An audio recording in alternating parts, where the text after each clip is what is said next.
मैं आपको साप्ताहिक कथा के परिप्रेक्ष्य में शिव महापुराण सुनाऊंगा, जो व्यास जी महाराज के द्वारा मैं सुना हूं। ये शिव पुराण क्या करने वाली है? बोले क्या? जन्मांतरे भवेत पुण्यम महादस्य सुधीमते। हमारे जीवन में जन्मांतरे, जन्मांतरे माने बहुत से जन्म पिछले और आज तक जो हम लोग का चल रहा है। शिव महापुराण मात्र कथा सुनने से जन्मांतरे भवेत पुण्यम, जो पिछला जन्म है, भवेत माने हो गया, पुण्य माने जो हुआ है, और जन्म माने अभी चल रहा है, अंतरे माने पीछे का। जन्मांतरे भवेत पुण्यम महादस्य, जो कुछ त्रुटियां भी हुई हैं भगवान के परिप्रेक्ष्य में, महापाप महादस्य, उसको भी सुधीमते, उसको भी सुधार देंगे। कौन? बोले हमारे शिव महापुराण भगवान। कैसे सुधार देंगे?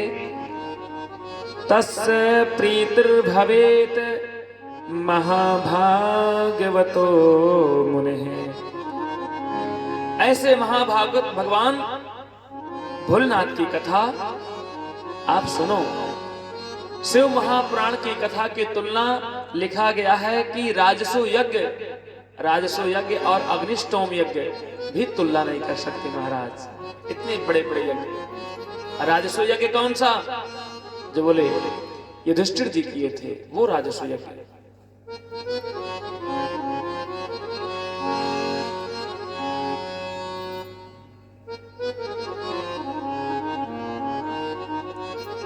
राजसु यज्ञ और अग्निष्टोम यज्ञ से भी बड़ा श्री शिव महापुराण को श्रवण करने का लाभ, फल बताया गया है। और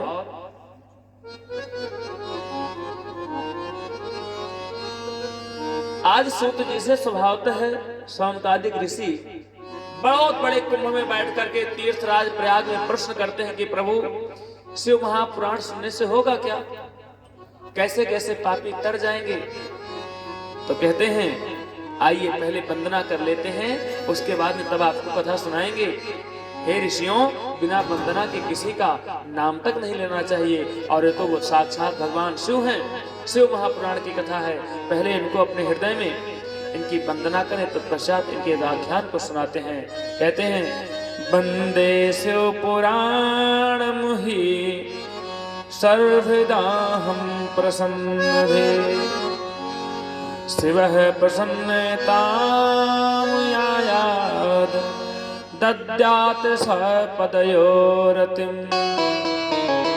कहते हैं ऐसे भगवान भोलेनाथ का हम वंदन करने जा रहे हैं, जो सर्वदा हम प्रसन्न थी, हमको प्रसन्न करने के लिए मात्र एक बार शिव महापुराण की कथा सुनने के नाते सर्वदा हम जीवन के सभी पाप को दाह के प्रकार से भस्म कर देने वाली है। ऐसे शिव महापुराण, ये शिव कथा है महाराज। इस प्रकार से शिव महापुराण का महात्म बताते हुए कहते हैं, प्रश्न करते हैं सौनकादिक ऋषि, कहते हैं कैसे कैसे लोग करेंगे शिव महापुराण से प्रभु? के विशुद्ध तनया कथया पापिनो कलौ।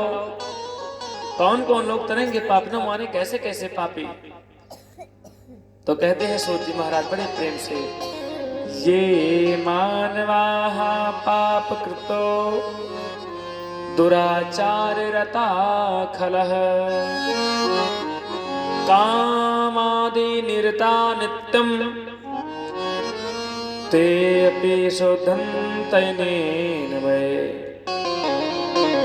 सूत जी महाराज कहते हैं सौनकादिक ऋषियों, जो व्यक्ति ये मानवाः पाप कृतस्तो, जो व्यक्ति पूरे जीवन पाप करता करते मर जाए ना, दुराचार रता खला, ऐसा जो खल व्यक्ति हो, दुष्ट हो, महाघोरी पापी हो, दुराचार रता बीमारगह, जो दुराचार के बीमार पे चलने वाला हो बंधु माताओं, कामादि निरता नित्यम, जो रोज प्रतिदिन अपने काम की वासनाओं में जलने वाला हो, तेपी सुधंत एन वै, वो तुरंत भगवान शिव की मात्र कथा सुनने के नाते पवित्र हो जाएगा। इधर से शिव महापुराण की कथा कान में जा रही है और इधर से मानो कि पाप निकल रहा है। इस प्रकार से ऐसा सुनते हुए सौनकादिक जी महाराज खूब हृदय में गदगद हो जाते हैं। महाराज कहते हैं, प्रभु सूत जी ऐसे स्वभावता में कहते हैं, ऋषियों आपको पता है शिव महापुराण कैसी है? पुराण श्रवणम शंभोर नाम संकीर्तनम यथा। जो व्यक्ति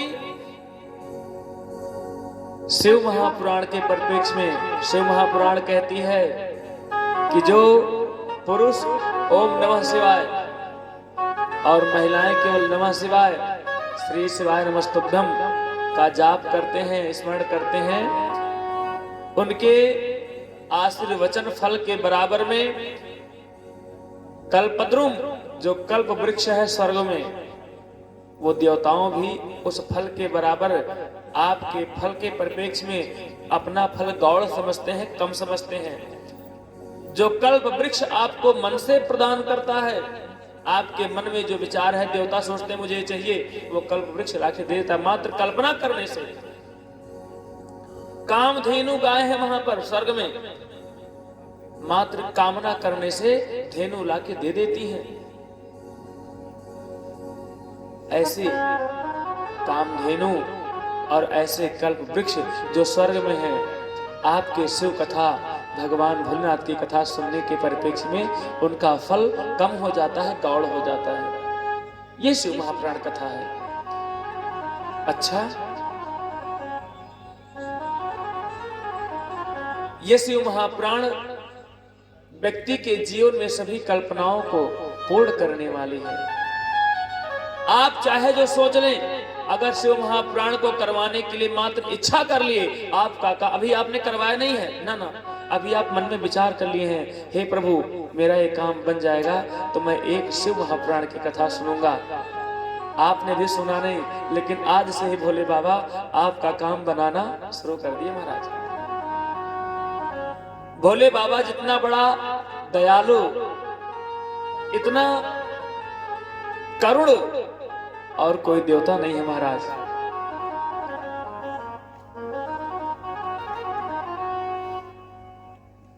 कहते हैं भगवान की कथा कैसे सुने, मन कभी कभी विचलित हो जाता है। सूत जी से प्रश्न करते हैं, प्रभु आप हमें कथा सुनने की विधि बता दीजिए। सूत जी कहते हैं, कैसे सुनो? सदा सेव्या सदा सेव्या सदा सेव्या विशेषतः एतच्छेवा पुराणस्य कथा परम पावनी। कहते हैं भगवान की कथा, मंगलमय कथा, अगर आपका दिल और मन ना लगे ना बंधुओं माताओं, मात्र कथा में जाके कहीं कोने में आप बैठे रहो, अपना कान केवल दे दो भगवान को, हे प्रभु मैं आपकी कथा सुन रहा हूँ, चाहे ये मन में कह भी दो कि मैं कथा सुन रहा हूँ, समझ नहीं पाऊंगा, इतना भी आप कह देंगे तो भगवान कहेंगे बेटा चिंता मत करो, बार बार सुने, बार बार करें, आपको भगवान की वो कृपा प्राप्त हो जाएगी। श्री सूत जी महाराज शिव महापुराण कहती है प्रथम सर्ग में, सदा सेव्या सदा सेव्या सदा सेव्या विशेषतः। जो व्यक्ति बार बार, सदा माने बार, सेव्या माने सेवन करना, सदा सेव्या सदा सेव्या सदा सेव्या, यानी कि जैसे सूत जी महाराज शिव महापुराण में तीर्थराज प्रयाग में बैठ करके सौनकादिक ऋषियों को मानो त्रिवचन दे दिए, जाओ आपका हृदय आपका मन शिव महापुराण में अवश्य लगेगा। सदा सेव्या सदा सेव्या सदा सेव्या सदा सेव्या विशेषता, 3 त्रिवचन लेते हैं कि आज से आपका मन भगवान की कथा में लगेगा। आपका मन ना भी लगे, आप बार बार करते रहें, सुनते रहें भगवान की कथा, आपके हृदय में भगवान की श्रद्धा आ जाएगी महाराज। कहीं दूर दराज भी कथा हो रही होगी, आपका मन नहीं भेजाने के लिए, और जैसे किसी ने कह दिया चलो कथा हो रही है, आप उठ के चल दिए, जाके बैठ गए वहां पर, पूरी कथा का आपको फल भगवान देंगे। और उसके बाद में कहते हैं ऐसे शिव महापुराण में वर्तमान के मूल टीका में 24,000 श्लोक श्री वेद व्यास जी ने रचित करके गणेश जी के द्वारा लिखवा करके और 7 संहिता का निवेदन प्रणाम करके भगवान शिव महापुराण के चरणों में, शिव जी के चरणों में अर्पित करते हैं। सौनकादिक ऋषि कहते हैं सूत जी से, प्रभु आपने कहा है कि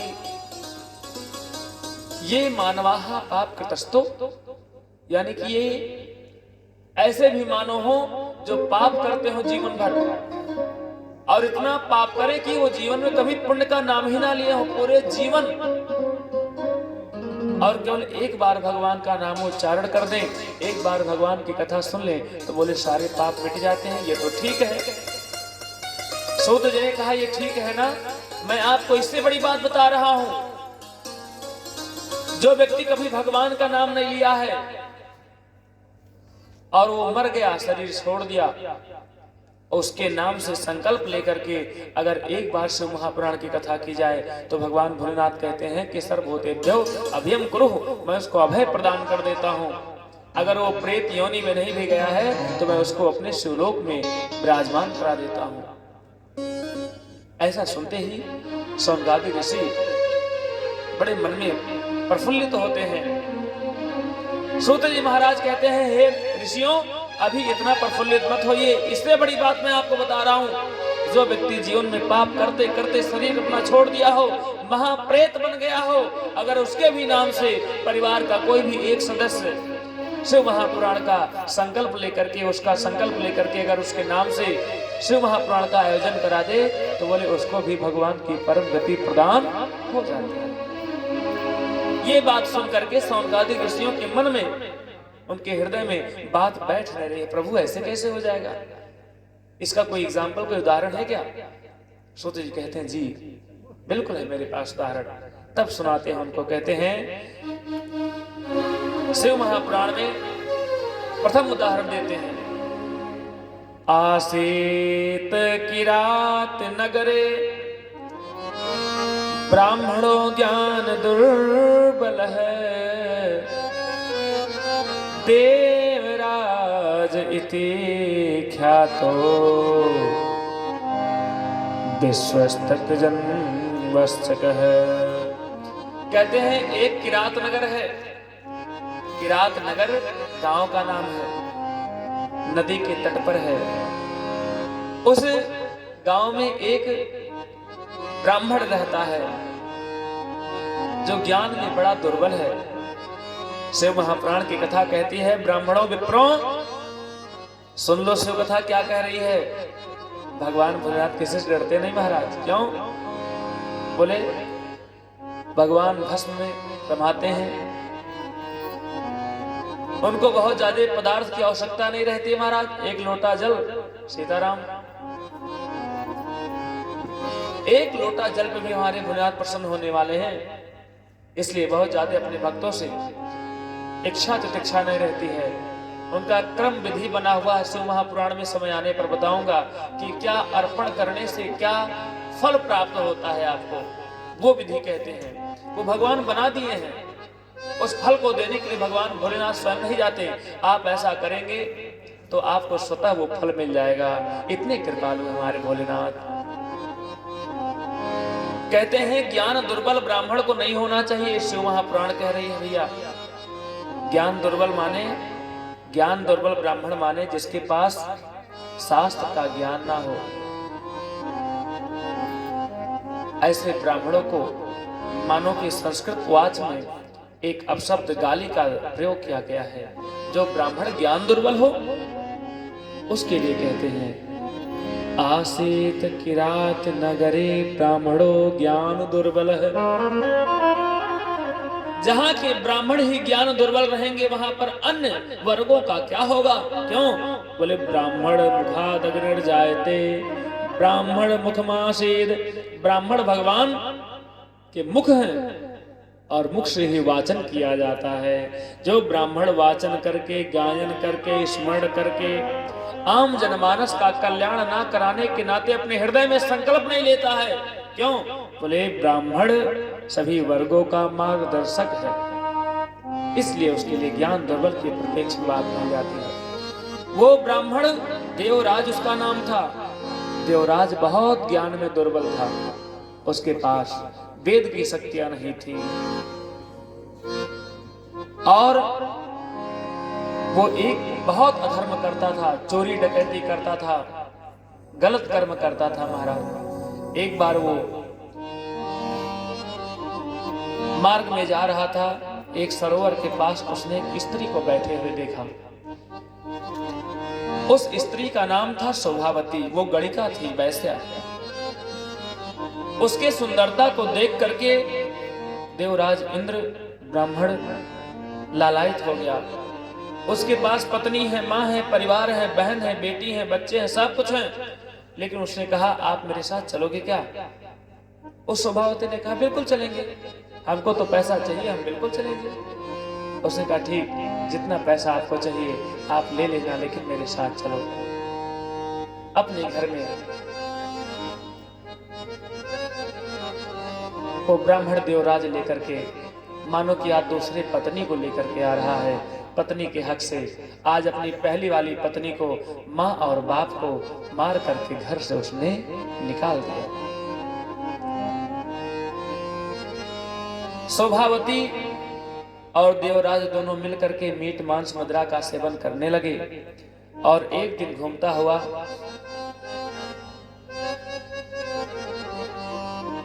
एक दिन वह संयोग से प्रतिष्ठानपुर यानी कि प्रयागराज में गया, जहां पर यह कथा प्रथम चल रही है। शिव महापुराण की कथा सूत जी महाराज सौनकादिक ऋषियों को सुना रहे हैं। उसने एक मंदिर के पास लेट गया और लेटे लेटे उसकी तबीयत खराब हो गई। अचानक बहुत तीव्र से बुखार आ गया और उसी शिव मंदिर में, जैसे यहाँ कथा हो रही है, वैसे शिवालय में एक पंडित जी विप्र जी कथा सुना रहे थे।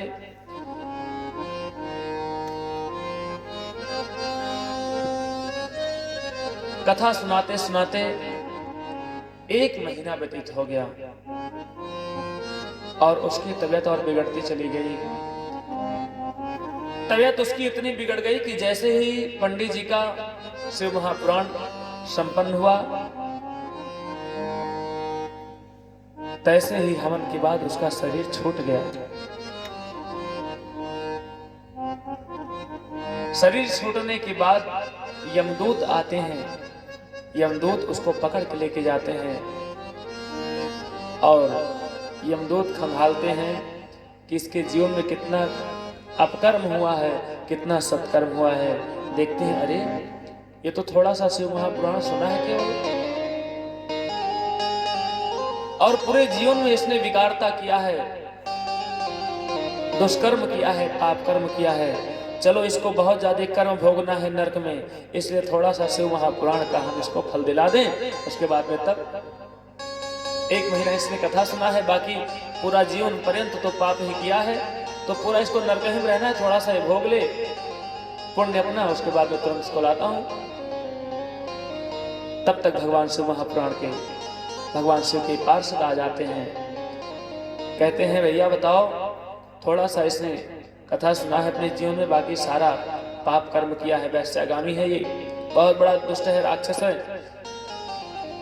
आप इनको ऐसा करो कि थोड़ा सा शिव महापुराण का 1 महीने का सुनने का फल दे दो और उसके बाद में इसको हम नरक में ले जाएं। भगवान शिव के गढ़ कहते हैं कि हम तो नहीं जानते कि थोड़ा सा कथा सुनने से भगवान की कितना फल प्राप्त होगा। 1 महीने का कथा सुनने का और पूरे जीवन पाप करने का शिव कथा का क्या फल है? बोले मैं नहीं जानता। लेके जाते हैं ब्रह्मा जी के पास, ये तो ब्रह्मा जी बताएंगे। ब्रह्मा जी के पास लेके जाते हैं। हे भगवान, आप बताइए कि इसने 1 महीना तनिक मात्र समय के लिए कथा शिव कथा सुना है, बाकी पूरे जीवन पाप किया है। आप इसको फल दिला दो थोड़ा सा, उसके बाद में इसको हम लेकर के नरक में दंड दें। ब्रह्मा जी ऐसा सुन करके वो भी सोचते हैं कि 1 मास शिव महापुराण कथा सुनने से क्या फल दें। बोले समझ में नहीं आ रहा है, तब क्या करें? बोले जिनकी कथा है उन्हीं के पास चला जाए। कहाँ जाते हैं? अरे बाबा तेरी जटा में, भोले तेरी जटा में, लेके जाते हैं शिव जी के पास। बड़े कृपालु हैं, निवेदन करते हैं प्रभु ये देवराज ब्राह्मण है, वैश्यगामी किया है, माँ बाप को पत्नी को मार के घर से निकाल दिया। एक वैश्यगामी पत्नी को मीट मांस मुद्रा शराब खाने पीने वाली को घर में पदार्पण करा लिया, माँ बाप को मार के भगा दिया। चला गया टहलने घूमने के लिए प्रतिष्ठानपुर तीर्थराज प्रयाग में शिवालय थी एक, वहां पर पंडित जी अपना मास पारायण करते थे, नवाएं पारायण करते थे। कथा सुन लिया, किसने सुन लिया? इसने मन से नहीं सुना है। ऐसा करिए आप थोड़ा सा इसको शिव महापुराण का फल दे दीजिए 1 महीने का। उसके बाद नरक में लेके जाते हैं दुष्ट को, देवराज ब्राह्मण को, तब बताएंगे वहां नरक का क्या व्यवस्था है, पाप करने का क्या लाभ होता है, नरक में चखाएंगे। इसने मन से भी भोलेनाथ कहते हैं अच्छा, भोलेनाथ कहते हैं आप इनको यहीं छोड़ के चले जाओ, उसके बाद में बात करूंगा। वहीं पर देवराज ब्राह्मण को मात्र 1 बार मासिक कथा सुनने के नाते सभी यमराज यमदूत उनके पार्षद छोड़ के चले आते हैं। ब्रह्मा जी महाराज चले आते हैं। ब्रह्मा जी महाराज से भगवान के पार्षद और यमदूत सब पूछते हैं कि प्रभु उन्होंने फल नहीं बताया। ब्रह्मा जी फटकार के बोलते हैं अरे मूर्ख, तुमको नहीं पता कि 1 बार मात्र भगवान का कथा सुनने के नाते भगवान भोलेनाथ ने उन्हें अपने शिव पद की प्राप्ति दिला दी। बोले गणारायण भगवान की जय हो। गोस्वामी जी कहते हैं रामायण में, हे प्रभु भगवान का नाम मन से नहीं बिना मन के भी ले लोगे ना तो आपके जीवन में तरनतार करने वाला। गोस्वामी जी क्या कहते हैं? भाये को भाये अनख आलस हो, भाये को भाये अनख आलस हो, भाये को भाये अनख आलस हो, भाये को भाये अनख आलस हो, भाये को भाये अनख आलस हो, नाम जपत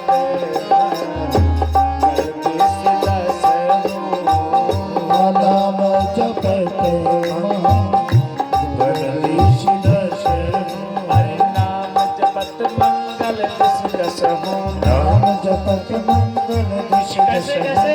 भाई को भाई अनख आलस हो, भाई को भाई अनख आलस हो, भाई को भाई अनख आलस हो, भाई को भाई अनख आलस हो, नाम जपत मंगल दिश दश हो, नाम जपत मंगल दिश दश।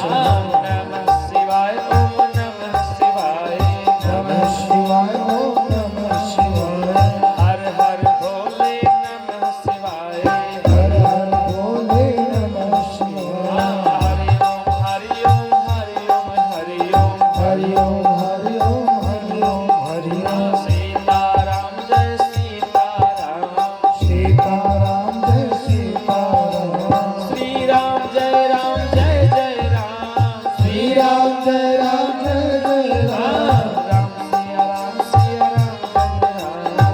सिया राम सिया राम जय राम, सीताराम चरण रति मोरे, सीताराम चरण रति मोरे, अनुदिन बढ़ो अनुग्रह तोरे, अनुदिन बढ़ो अनुग्रह। कैसे कैसे? भाई को भाई, भगवान का नाम ऐसे नहीं हो, मन से नहीं लेना भगवान का नाम। हाँ, रावण भगवान का नाम भगवान राम को गाली देकर के लेता था। शिशुपाल भगवान श्री कृष्ण को ना, आप लोग कथा जानते हैं, भागवत महापुराण में गरियाता था। भगवान ने कहा था 99 बार माफ करूंगा, 100 होगा तुम्हारा गला कट जाएगा। 100 से जैसे एक 101 बढ़ता है। भगवान ने उठाया, सुदर्शन चक्र मारे, धड़ से अलग हो गया सर। भगवान का नाम क्यों? भगवान का नाम चाहे जैसे लो महाराज, आपके 10 दिशाओं में गुंजायमान होंगे। भाई को भाई अनक आलस हो, भाई अनक आलस। बड़े भाव से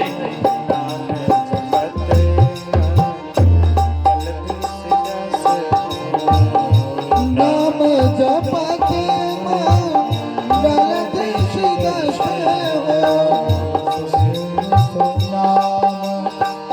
राम गुण गाता सुमिर सुनाम, राम गुण गाता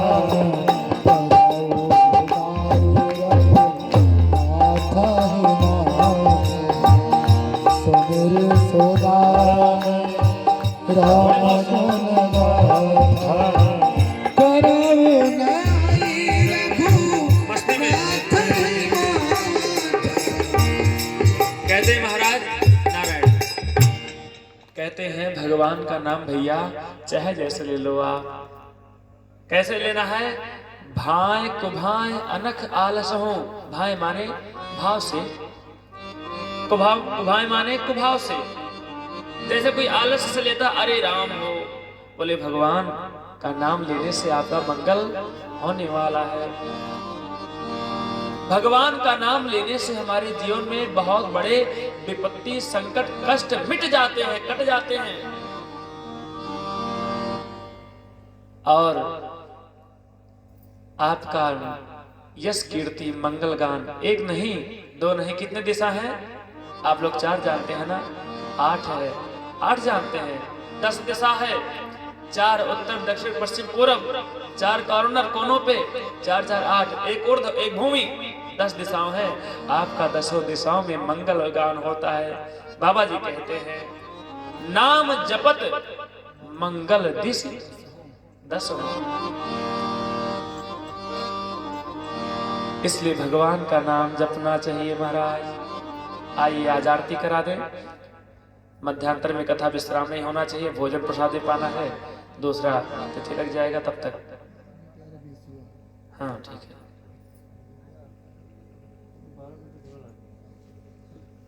आरती चलो बाबा जी।